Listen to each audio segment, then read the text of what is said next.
Mimi jina langu naitwa Rusi Shirima au Rusi Joseph Evaristi Shirima. Ni mama mwenye watoto wawili na nimeolewa. Kwa kweli kuhusu semina ya leo, nafikiri tumeshaelewa dada yetu alivyotuelewesha. Tumeelewa kiundani zaidi kwamba tunaweza tukakutana kimakundi watu 30 au watu 5. Na watu wote lazima tuwe waaminifu na watu wote tuwe na upendo. Nafikiri mimi nilivyoelewa ni kwamba mikopo hii ikitoka kwa kweli tutanufaika vizuri sana. Ndivyo nilivyoelewa. Tutanufaika sana kwa sababu ni mikopo mingi ambayo iko hapa kwetu Mingoi, lakini huwa ina karaha sana. Ina karaha sana kwenye familia zetu. Lakini ni Mungu tu amefanya njia ili mikopo hii itusogee na huduma hii itusogee. Asante, tunashukuru kwa kweli.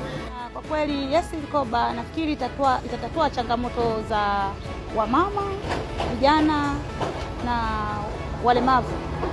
Nasema hivyo kwa sababu tumeshakuwa na mikopo mingi sana hapa kwetu ambao huwa tunashindwa. Changamoto nyingi zinatukumba kwa sababu ya riba kuwa juu. Na hii itakuja kuturahisishia sana maisha yetu.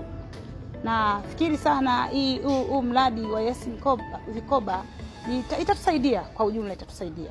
Na fikiri kwa lengo kwa serikali tunapenda sana kumwambia rais wetu, mama yetu Samia Suluhu, kwanza kabisa tunaendelea kumwombea kwa Mungu na endelea kutupatia hii mikopo ya riba nafuu na kutusaidia sisi wamama na vijana na watoto wetu.